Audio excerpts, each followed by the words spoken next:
Good morning. Thank you so much for that introduction. No, I see some familiar schools.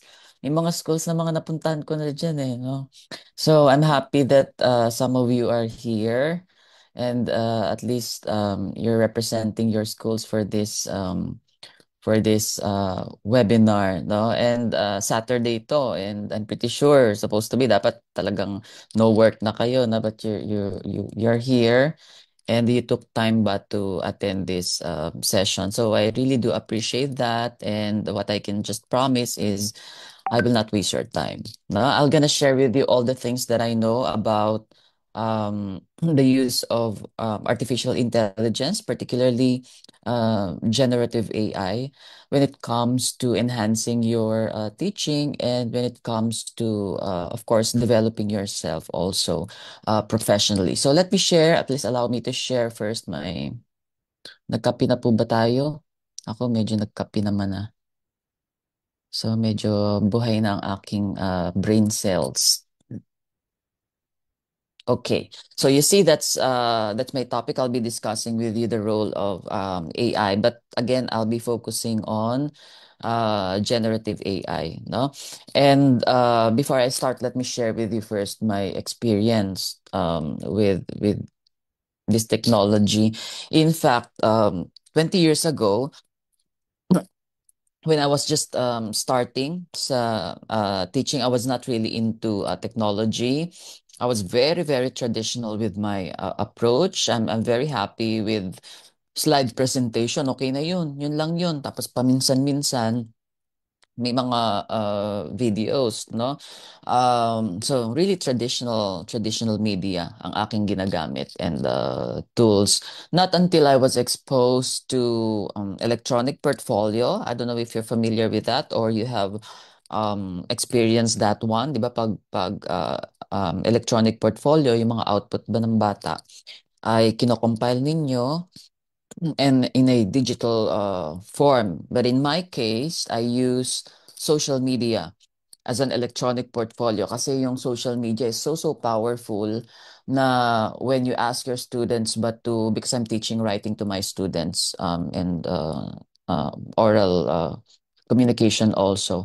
So I ask them to okay, you post your essays on Facebook but that's limited to around 100 lang, no, and they are the ones who are selecting their audience. In the same way, so sa aking mga speech oral students, I ask them but to, since relevant naman yung kanilang speeches, I ask them to post it via YouTube and that's so powerful. That's the time that I realized that oops, grabe nga pala talaga yung power of technology, no, kapag natap mo kasi when I asked my students to use ePortfolio, there was this social pressure, and I did the research on several research on this.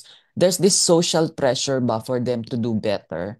Although there's this feeling of anxiety, but it's the positive form of anxiety, no? It makes them, kumbaga, perform better. It makes them to have this sense of audience, kasi nga, hindi lang naman classmate nila makakatingin, kundi yung other people then outside the classroom. And then there's this sense of being a responsible communicator. So dun ko start na realize yung power of technology. And then when I was invited, meron pa pala yung Grammarly. No, then so after social media, I try to explore to explore by yung automated writing evaluation tools. One example is Grammarly. Another one is Turnitin, but I focused more my research on Grammarly. At doon na-realize ko na, oops, kasi si Grammarly, meron siyang metacognitive explanation. Ibig sabihin, it gives explanation doon sa kanyang corrections. And this is an opportunity for students also to learn grammar, no? Even without the intervention of teachers. Hindi lang ba yung parang gagamit lang sila to edit, pero they will really examine ba yung paliwanag ng Grammarly. And then, in February 2023, I was invited by Comken University in Thailand to deliver a lecture there. And one of my colleagues there introduced me to ChatGPT. So that was the first time, no? Although na-introduce si ChatGPT nung November yata 2022. That was the first time I heard about ChatGPT. So, hindi pa ako pamilyar. Na-curious ako. So, when I went back to the Philippines, I started exploring ChatGPT, and I was so amazed talaga of the features of ChatGPT. Of course, the rest is history na kasi nga I always explore na ChatGPT, and then I use it for both personal and professional activities, no? In fact, I also, because of my interest in ChatGPT, gumawa rin ako ng mga research ba about it, kung kagaano ba siya ka-effective in different ways. At yung isa nga ay medyo, it gained a lot of citations, no? Yung na-publish ko sa Assessing Writing, kung paano siya gagamitin for writing purpose, no? So right now, I'm really focusing on paano ba. There are three. Number one is how it can be implemented systematically in educational institutions, how it can be used for as a writing assistant, and how it can be used for assessment. Dito ako nagfo-focus ngayon when it comes to my research, no, particularly dito sa generative AI. But of course, there are also things that we need to know, still many things that we still need to know about generative AI. Dami pa, no, kasi nga ilang taon pa lang naman nag-e-exist yung uh, generative AI. And of course, we need to address these limitations, these challenges, particularly for the purpose of teaching and learning. And so I want to share with you this morning yung aking talagang experience, di lang to sa mga nababasa, kundi personal experience and insights about generative AI in enhancing teaching and for faculty development. So, my lecture this morning will be focusing on four areas. Number one is yung generative AI for education, parang intro lang. And then we'll go to the issues and limitations in using generative AI, and then we'll proceed to the role of Gen AI in teaching enhancement and professional development. And I'll be ending with some implementation strategies, no? Not only at the level of teachers, but also beyond, like at the institutional level, because teachers' practices will always be shaped by the directions of the institution itself, no? So that's why I'll be discussing some implementation strategies at different levels of implementation. Now, we know that teaching is a fulfilling profession. Talagang namang fulfilling yan, no? Talagang passion. Kaya nga yung iba, like, naabot ng 40 years, 35 years sa pagtuturo. But of course, there are also some challenges that we confront, no? When we are teaching in our respective classes. One of which na yung learning materials. Iba, mahirap naman, di naman lahat. Kaya nga, alam nyo, I'm also a textbook author and trainer. And one thing I've noticed, the reality is that not all, even if you are a very good teacher, not all can really put these ideas very well sa written form, like in learning materials or textbooks. Because for you to be a very good textbook author, kailangan may tatlo kang knowledge dyan eh. Technical knowledge, writing competence, and then content knowledge. Pag may isa diyang nawala, it's somewhat problematic, no? Pag yung sa pag-prepare ba ng mga learning materials and lesson plan. Also, when it comes to managing students and dealing with their problems, especially yung mga ano ba, uso na ngayon yung mga masyadong entitled, no, na mga estudyante. Other problems that we have na medyo Few years ago, medyo nung ako'y matagal na rin sa teaching, somehow tao rin naman ako, no? Medyo na-fed up ba ako dun sa checking of papers. Kasi it's really taking a lot of time, no, sa ating mga teachers. Kaya nga yung isa sa area of interest ko, pagdating sa research ay kung paano gagamitin ang generative AI tools for assessment purpose, like assigning scores in written outputs of students. So yan ang currently, kumbaga, iniimbestigahan ko. Also, it's also difficult to prepare quizzes, no, and update and develop syllabi. So, and sometimes, syempre, some teachers are burdened, particularly in public schools, they are burdened with low-level and mechanical administrative tasks ba? And that's why these challenges, no, might be mitigated or reduced by using generative AI responsibly. So, ano ba ang generative AI? What is it? Generative AI is really anchored on um, the principles of machine learning. No, yung mga nasa field ng computing, alam to. I'm sorry, I have mild cough. So those who are in the field of computing, alam nila na ang generative AI is based on machine learning and natural language processing. And unlike traditional AI tools, no, itong generative AI, dahil nga yan backed by machine learning and NLP, natural language processing, it can create new content, no, na it can mimic by yung mga outputs na ginagawa ng tao, no? Kaya nga pag maglagay ka diyan ng prompt, kagawa yan ng text. Using the same prompt, ha? Lagay mo uli. Gagawa na naman, pero medyo iba. So, ganun ang naturalesa niya. No? It really creates new and original content. But it's also based on the data that it has processed. Generative AI is not only limited to text, no? Meron ding music, pwedeng video, pwede ring mga 3D model, no? Depende dun sa tool.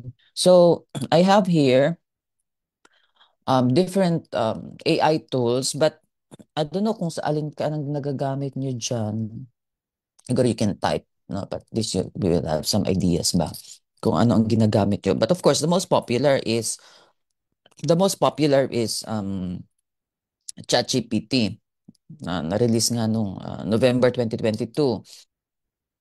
Other popular tools here in the Philippines, yung Gemini. Na-try nyo na ba yung Gemini?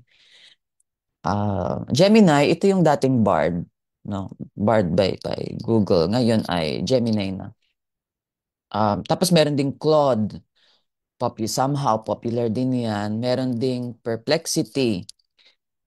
Tapos yung most recent, wala dito sa listahan ko kasi very recent.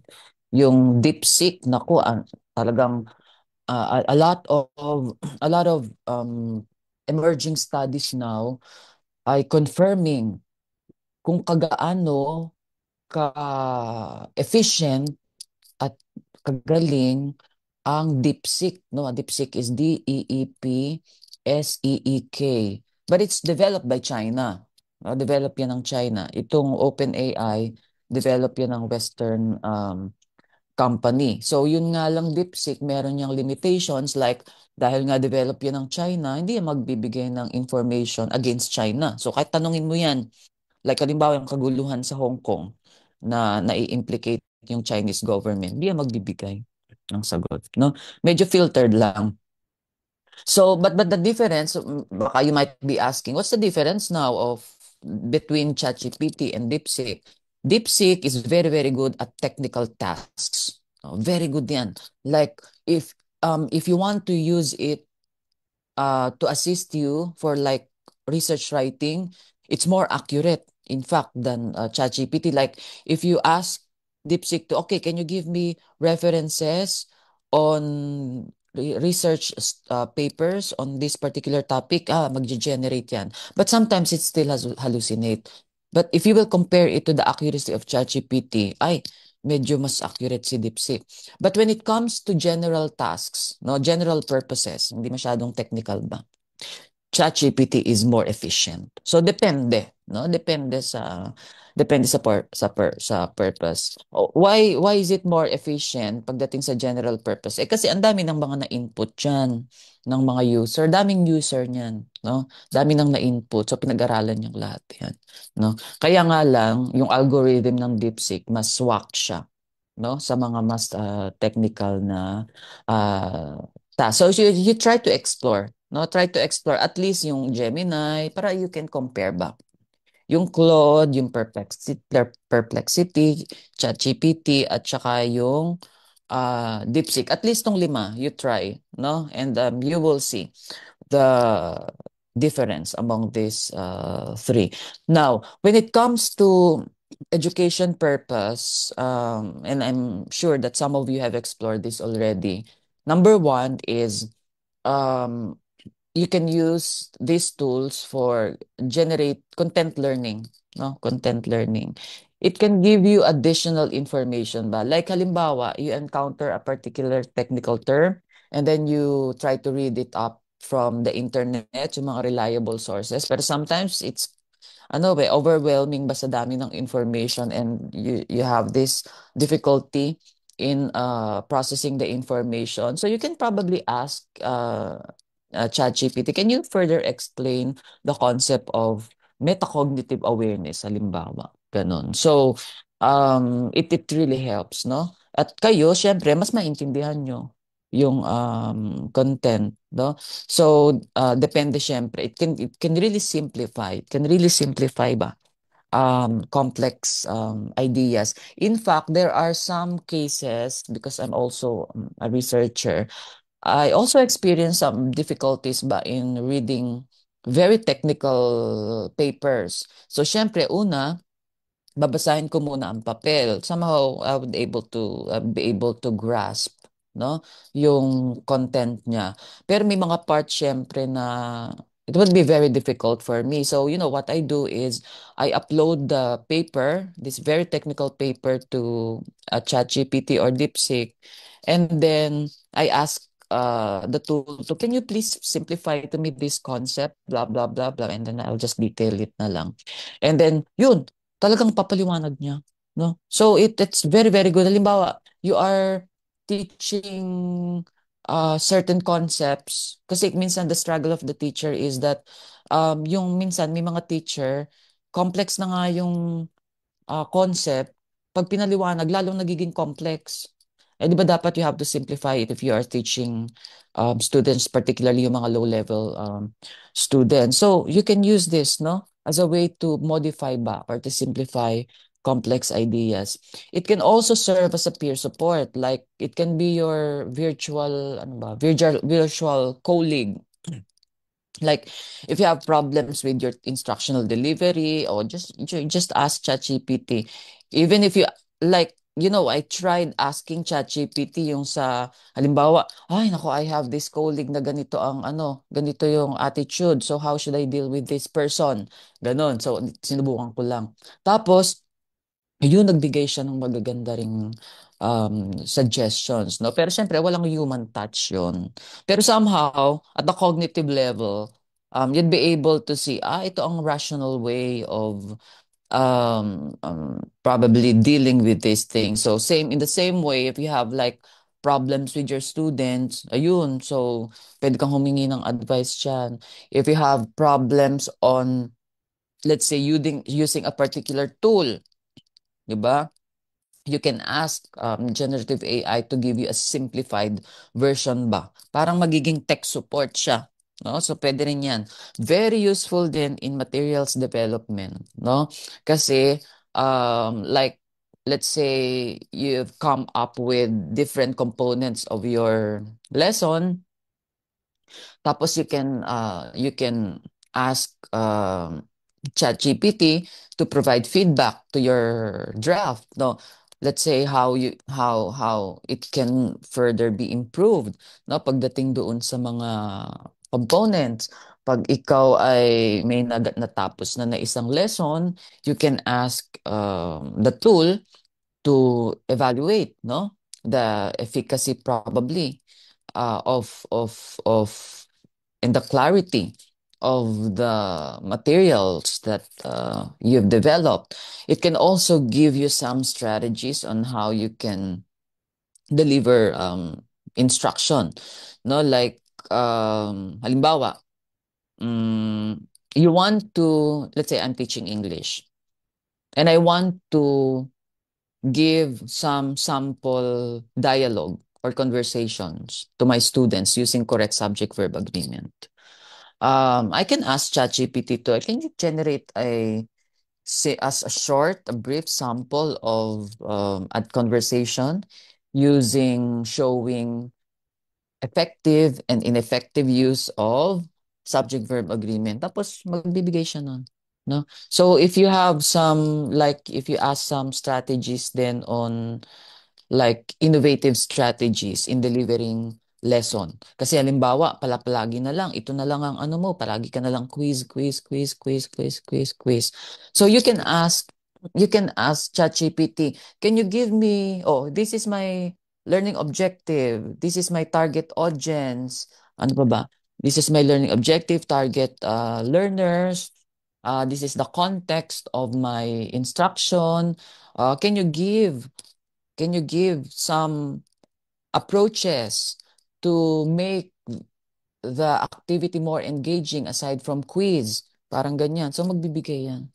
No, magbibigay yan. Talagang yung mga games, pwede yan magbigay ng games, pwede magbigay ng mga group activities, etc. One of my most favorite talaga is the assessment part, no? Because generative AI can be used for providing automated feedback, real time. Di ba, ang teacher, pahirapan talaga pag magbibigay ka ng real time, isa-isahin mo siya. Pero si generative AI, mag-upload ka lang dyan ng guide or protocol, tapos hingi ka ng feedback sa output ng mga estudyante, let's say, essay, magbibigay yan based on the rubric, let's say, that you have provided, no? And the good thing about it is that you can harness the real-time assessment that Gen AI provides for formative assessment, formative purposes. Kasi halimbawa, ang estudyante, okay, I'm currently writing my drafts. So, dahil I'm doing this at home, I need something or someone that can provide feedback to my output. Or you can ask students, sige, ito ang prompt na gagamitin nyo, i-ask feedback bago nyo i-revise. Tapos i-revise nyo yung papel nyo, tingnan nyo mabuti yung feedback, kung accurate ba o hindi. Empower nyo din ang learners, hindi dapat silang todo rely dun sa feedback, no? So in fact, empower nyo din to evaluate the feedback of generative AI.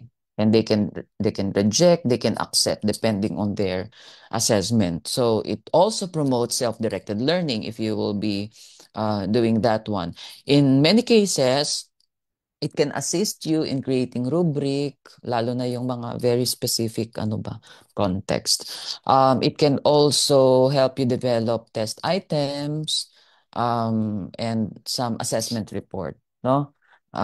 So these are the things that you can explore. In my case, ang tinitingnan ko nga ay the use of generative AI for automated writing evaluation purpose, or yung pag sinabing automated writing evaluation, kasama dyan yung as language editor, as a tool that provides qualitative feedback.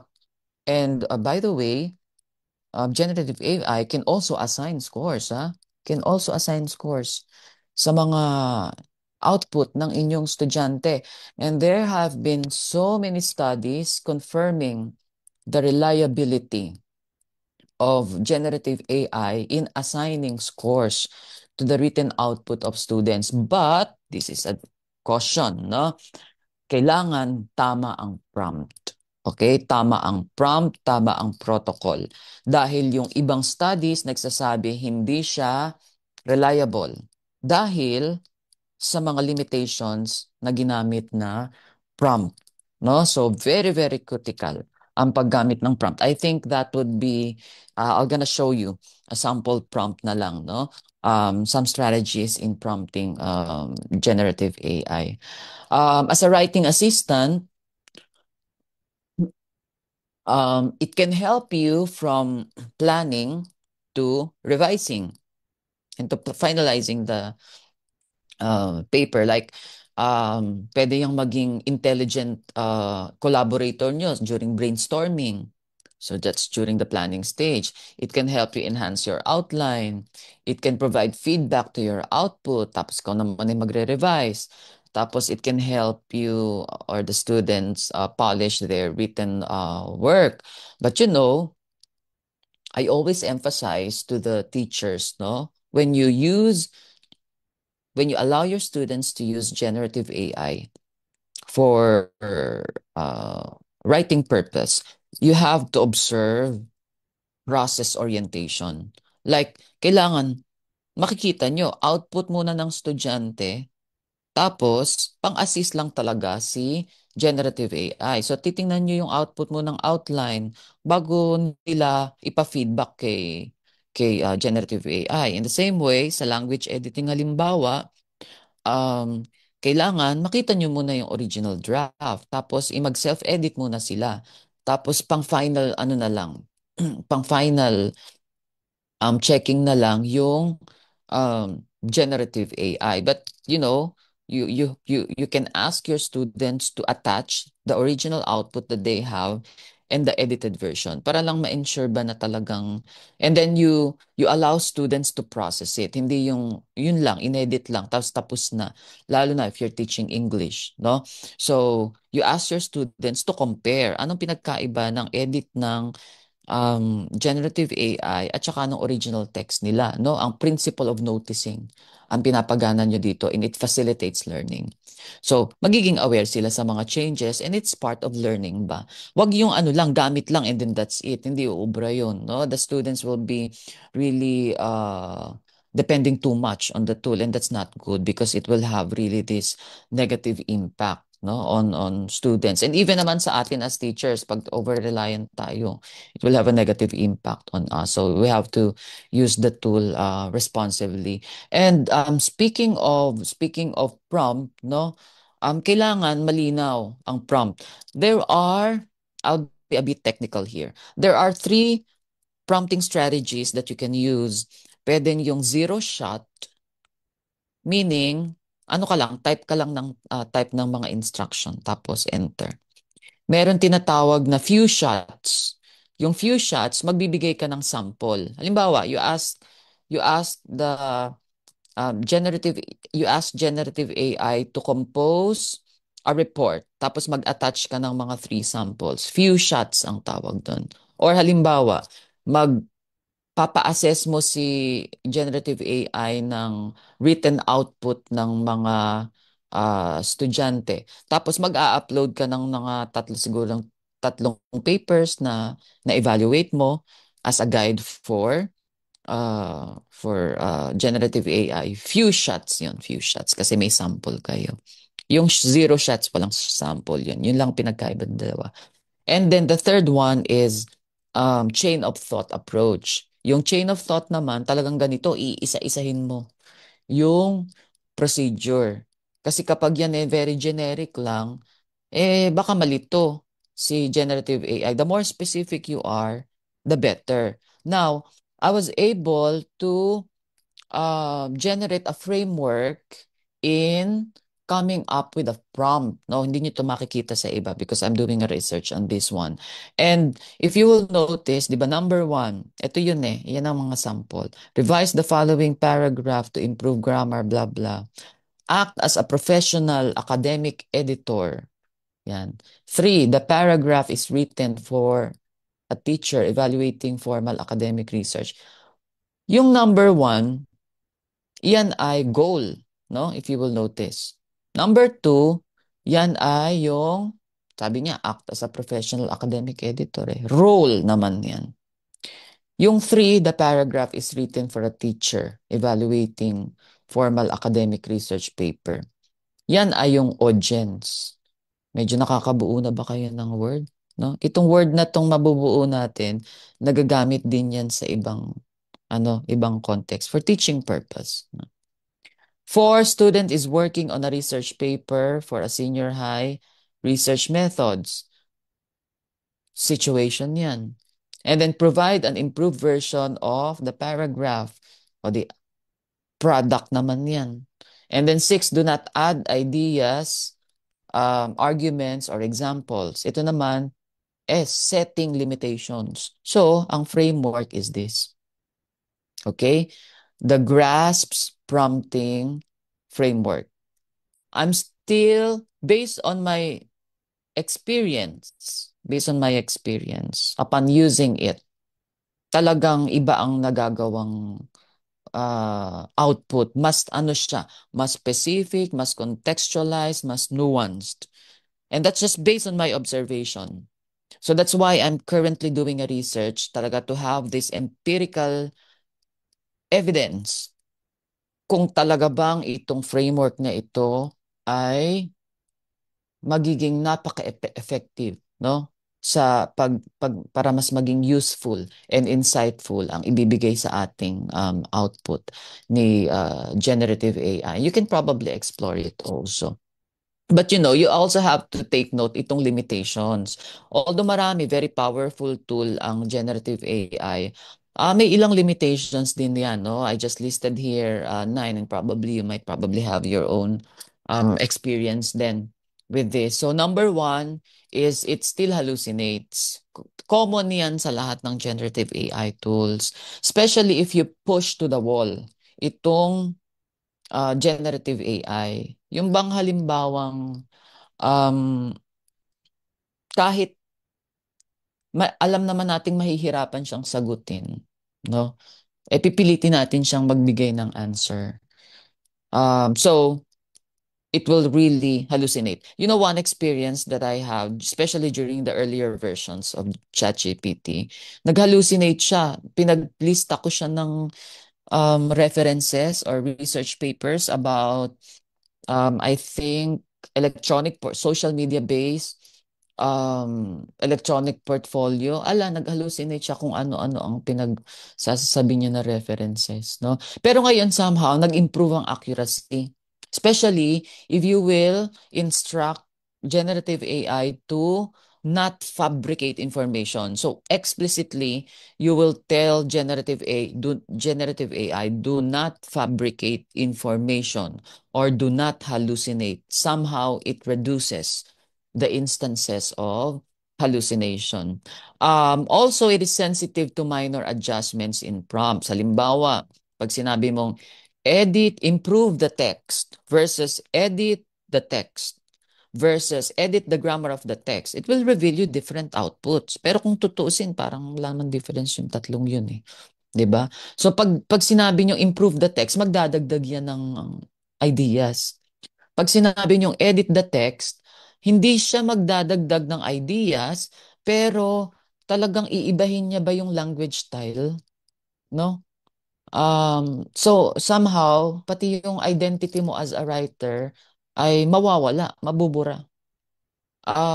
When you instruct it to edit the grammar of the following text, yun, grammar lang papakialamanan niya, and it will somehow retain the identity of the author. So you see, minor lang ang differences, but it will give you different outputs, no? It also fails to recognize plagiarized text. Like, halimbawa may iba, lalo na sa unang versions nitong generative AI. Yung iba, tinatry na, okay, pina-generate niya si generative AI, tapos pinaste, sasabihin, is this generated from ChatGPT? Sasabihin niya, oo. Minsan naman, pag original text naman, maganda lang ang English paste. Tatanungin din. Sasabihin niya, generated din ng ChatGPT, hindi naman. No? Tapos nga, pag pina-check mo, which of these texts are plagiarized? Minsan mag-imbento yan. no? Because it cannot do that one. Wala siyang capacity niyan. Other tools that have this capacity and which is very, very good is of course Turnitin. Siguro second si Grammarly. Because we tried both eh. We tried both Turnitin and Grammarly when it comes to plagiarism checking. Mataas accuracy ni Mataas accuracy ni Turnitin. Pero hindi naman nagpapahuli din si Grammarly. But when it comes to editing, Grammarly is really, really good. No?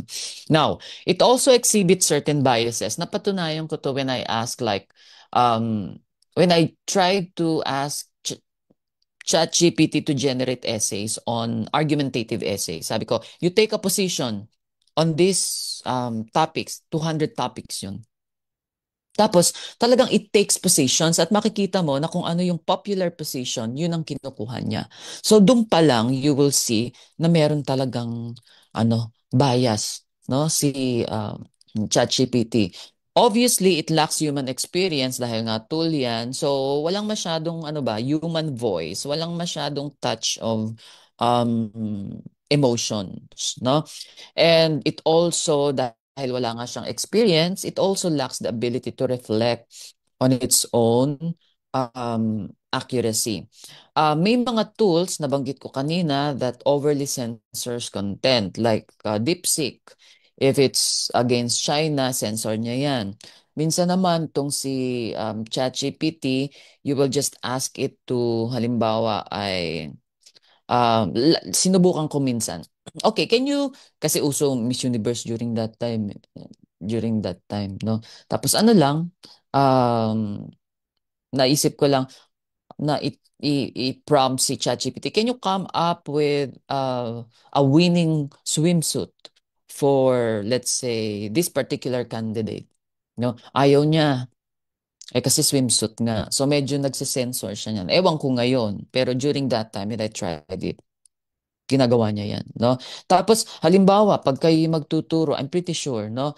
Pag kayo magtuturo, halimbawa, ng biology at kailangan nyo ng pictures or anatomy, human anatomy, kailangan nyo ng pictures ng certain parts of human body, no? Na wala naman kayong minimina pangit dahil for educational purpose, ay, ano din siya. Mag-sensor din yan. It also has difficulty following instructions, particularly image. I don't know if you have experienced that. Sa text, medyo efficient siya. Pero pagdating sa image, ay nako talaga kung ano-ano ang ginagawa niya. No? So you try it at makikita niyo na medyo struggling siya pagdating sa image creation. And lastly, it tends to produce rigid template and patterned vocabulary. Dahil ako, I use ChatGPT and I'm exposed to the text that it produces, alam ko na ang mga pattern dyan. No? Alam ko agad na kung a particular text is talagang generated ni ChatGPT or hindi, or if it's just edited. Kasi iba ang style nung edited ng generative AI at talagang yung totally generated ng um, generative AI. Example, typically pag pinagsulat niyo siya ng mga long text, yung pinakahuli niya usually ay nagsa-start ba dun sa phrase na by, blah, blah, blah, blah, blah. Tapos may mga favorite terms yan, no? Mga vocabulary like dive in, delve into, yan. May mga favorite format din yan. Like, pag nag-e-enumerate, halimbawa, may unang phrase muna sa kada item, tapos ay gagamit ng colon, tapos explanation. Gagawin niya yan. Tapos, yung pag nag-generate siya ng content, halimbawa, magpapabigay ka ng examples for each item. May 10 kang item, papabigay ka ng example for each item. May tendency yan na 3, 3, 3, 3, 3, 3, 3 ang palaging ibigay na paliwanag at saka example. Samantalang, in a natural course, ano yan? Minsan may 2, minsan may 3, minsan may 5, minsan may 2, minsan balik uli sa 5. Ganon. Pero yan pattern ba? top pattern siya. So, you would know na talagang yan ay fully generated ba ni generated AI. So, yan ang mga limitations. But I'm pretty sure some of the limitations, if not all, will be addressed in the future. There are also issues attached to the usage of generative AI, like academic integrity. Siyempre, kasama dyan yung plagiarism. Lalo na ngayon, um, there is no available tool that can talagang foolproof na makakapag-detect ba na itong text na to ay generated ni AI. Ang daming nagkiklaim, but you know, we did study on this one. Wala talaga, wala pa so far. I visited a top-notch university abroad focusing on technology. Tinanong ko sila, may alam ba kayo na talagang foolproof AI text detector? Wala rin silang masabi. No? Kasi nga, habang umaabante itong si generative AI, habang umaabante itong mga detection tools, umaabante rin si generative AI dahil it learns from the output of students. So the more humans use, may kasabihan nga, the more humans use generative AI, the more it becomes human siya. The more it becomes intelligent pa. Tumatalino ng tumatalino, samantalang yung tao, mas nagiging ano siya, humihina ang kanyang thinking ano ba capacity at saka thinking process. So it really has, that's why it's very important to have guidelines ba when it comes to academic integrity. Authenticity of output and assessment results. Halimbawa, kung halimbawa hindi kayo reflective na teacher, pinag-submit niyo yung estudyante ng output. Tapos syempre, papa-edit niya sa ChatGPT. Kasama sa component yung clarity of language, grammar, sa criteria ninyo. So, sino ngayon ang in-assess nyo? Yung capacity ba ng estudyante o yung capacity ng ChatGPT? Siyempre, yung capacity ng ChatGPT yung inyong na-assess doon, no? So kaya kailangang malinaw in your process na okay, pag grammar na ang pagbabasihan ko, hindi yung output ni ChatGPT ang basihan, kundi yung original work ng student, no? Or you can come up with guidelines then on how it can be, on how authenticity of output and assessment can be protected. Another issue is the nabanggit ko kanina, over-reliance of students and teachers, no? And dahil nga sa over-reliance, talagang nade-skill, no? Nade-skill. At totoo yun. Nung super excited pa ako sa ChatGPT nung mga unang first few months, gamit ako ng gamit. Tapos I just felt na, ay, para yatang humihina ang writing skills ko kasi gamit na lang ako ng gamit nitong ChatGPT. When I felt that, talagang I stopped, no? I regulated it and para hindi na ba pumunta doon sa talagang totaling ma-degrade yung skills ko sa writing. So there has to be some protocols to avoid yung over-reliance. Also the impact, and because nga of over-reliance, it will definitely impact your creativity and critical thinking kasi ang pinag-iisip mo na lang ng pinag-iisip yung um tool. Kaya nga, you know, the principle that I also always teach to every time I deliver lectures on generative AI is you have to start and end with human. Kailangan ang lahat ay magsisimula muna sa estudyante, halimbawa output. Sa teacher, gumawa ka ng lesson. And then along the way, you ask the assistance of the tool to enhance ba, no? Yung iyong nagawa na. And then you process pa rin yung feedback ni tool on your output. At tapos, you polish it, no? Sa iyo pa rin mag-e-end. So you start and end with human. And I think that's one way, one principle that we can apply to ensure and to protect ba yung pag-downgrade ng ating creative and critical thinking, no? Hindi lang student and teachers, but also other users. Also, another issue is the inability of teachers to detect AI text. But based on one of our studies, pag ang teacher ay gumagamit ng ChatGPT, mas mabilis niyang nasa spot kung aling mga portions or anong part of the text ang generated ni ChatGPT. So that's why I tell teachers, you expose yourselves to the text produced by these generative AI tools. Not because you just want to use it, but to expose yourselves ba to these types of text para pag halimbawang na-encounter nyo siya, madali nyo siyang madedetect. It will help you no detect this AI text.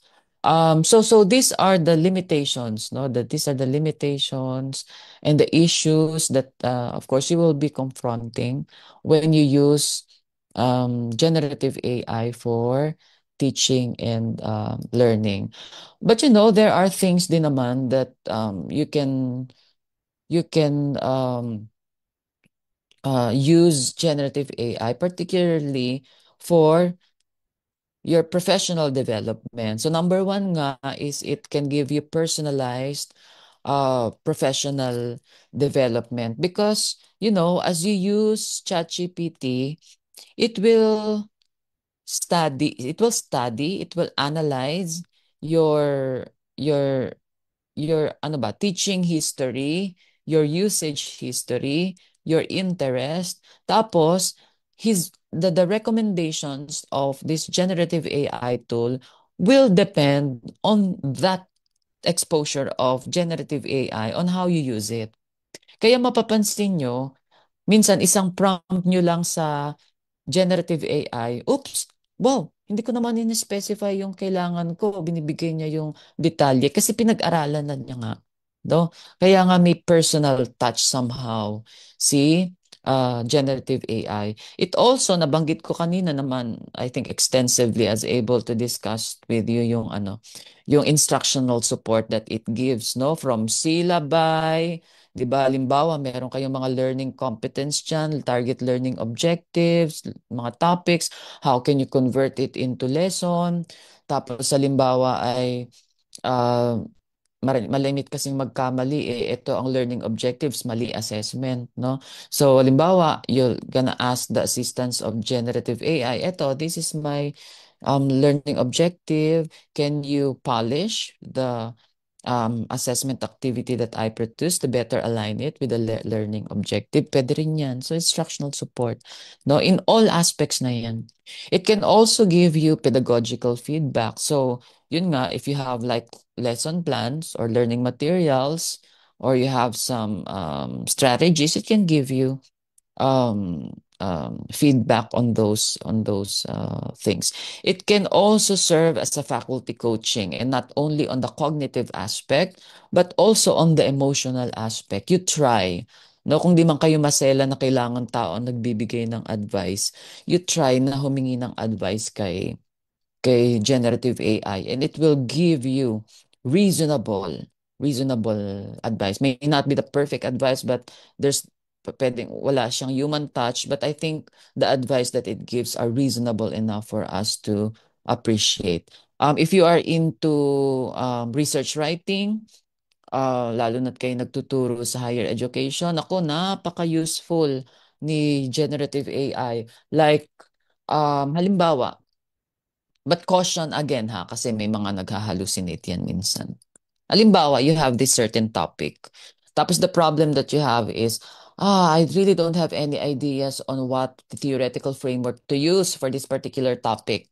So you can ask now generative AI, can you give 5 potential theoretical frameworks for this research topic? And then it will give you these theoretical frameworks. So, pero hindi ka dapat maging dependent nga, over-dependent, 'di ba? Over-reliance o yung over-reliance nga sa tool. Kailangan you need to double check. So, titingnan mo, okay, I have 5. Pinili mo yung 2 most viable based on the explanation. You go back to the actual text. Puntahan mo yung original theory, yung original paper, and then you review it. So you see, padadaliin niya, no, when you are doing like research writing. It can also promote inclusive and equitable teaching. Like you can ask some advice ba on, okay, I have these low proficient students, high proficient students, what will I do? Okay, on this, on my strategies. Okay, I have here students who are in lower socioeconomic strata, and then I have this group of students who are rich kids. How will you make it more, kumbaga, equitable? Meron ka halimbawa mga students with special needs na sa mainstream, o what activity can you do to make your activity ba more inclusive? So it helps you in promoting inclusivity and equity in teaching. Also, automating administrative tasks. Ito yung nabanggit ko kanina. Halimbawa, susulat ng mga reports, replying to the emails, yung ba mga simpleng email lang. Ano pa ba ang mga, halimbawa, magpo-format ng mga worksheets, mag-e-edit ng mga documents, or halimbawa ay providing answer key. Halimbawa, meron kang quiz na nagawa, tapos nakalimutan mo yung ano, nakalimutan mo, may ginawa kang answer key, tapos nawala yung answer key. So instead na balikan mo, you can use, no? You can use generative AI. Can you provide an answer key for this quiz that I have produced? Ayun, bibigay niya. 'Di ba? Ang laking matitipid. And then so that the teacher now can focus on high level tasks ba sa teaching. 'Di ba? Para at least yung energy mo ay hindi nabubuhos doon sa masyadong mechanical, administrative, but on the higher level aspects of teaching. Also, because updated din nga itong mga generative AI, para hindi ka mahuli sa mga trends ba sa iyong field, you can ask AI, like ano ang mga trends ngayon sa curriculum? What are the subjects that I need to integrate into the curriculum? Um, nung bumisita nga ako, I was invited as a visiting scholar sa yung it's the top-notch university. This is number one university in the Middle East and in Africa, yung King Fahd University, no? Ay, iba ang kanilang approach sa general education, no? Ang approach nila ay ang subject nila ay AI. Ganun. No? At hindi lang yun. No? Of course, if you're gonna use itong generative AI, going back to the feature of generative AI for curriculum innovation, you can ask how you can probably enhance ano yung mga recent trends that you can use, no, to improve your instructional delivery and to further enhance your curriculum and make it future proof, no, kasi sa Philippines ang problema sa curriculum hanggang ngayon ay ganun pa rin ang problema. Ang estudyante pagka-graduate, kung maggawa sila ng curriculum kung ano yung present. But it should not be the case, di ba? When you make a curriculum, you look forward, you look to the future. Like 5 years from now, ito pa rin ba ang magiging relevant na mga competencies and skills? Dapat pa-future ang curriculum. Pero sa Philippines, hindi. Pa-backward pa nga. Makikita mo yung mga subjects, Diyos ko, hindi na pinag-uusapan sa ano, hindi na pinag-uusapan sa field. Actually, let me share with you my experience, no? Halimbawa sa doctoral, yung mga topic niyo kung ano-ano ang topic na tinuturo, pero pag nandun ka na sa mismong field, you're doing a lot of research na, immerse ka na sa field, eh hindi na siya pinag-uusapan. Pasay na yung topic. So you see? So we have to be updated then, no? And generative AI tools can help us in updating our ano ba, knowledge and competence when it comes to curriculum and instructional innovation. Now, I just want to share, just to give you some time na lang, no? Um, for the Q&A, ipasadahan lang natin itong ano, implementation strategy. So number one is hopefully yung different universities, different schools will have this AI adoption framework. And this AI adoption framework should be based on the reality of that particular school. Hindi pa pwedeng itong school na to ay may framework at basta-basta nyo lang i-adapt. It will not work. kailangan it has to sit well with the reality of your institution. So gather data first from teachers, students, staff, the community, academic community of your institution. From this information, you come up with framework and guidelines. And then dapat yan ay magta-transcend sa syllabus. So you have to have these AI policies, no, incorporated into your syllabus. Train both students and teachers, not only teachers, both, no? There has to be a concerted effort in training all, even staff nga, no? Para at least yung the implementation, the AI adoption would work. And I've mentioned a while back, explore para you are familiar with the tool. And feel free to collaborate with your fellow teachers, no? Halimbawa, may group kayo. Okay, so how can we probably use generative AI for this activity or for this task? So may sharing ba of best practices? And I pointed out a while back, focus on process orientation. Hindi yung magpagawa kayo, tapos pasubmit lang. Eh, paano kung in between, pinagawa niya sa kay generative AI? Eh, kasi hindi kayo nag-focus sa process. So we need to focus on the process also.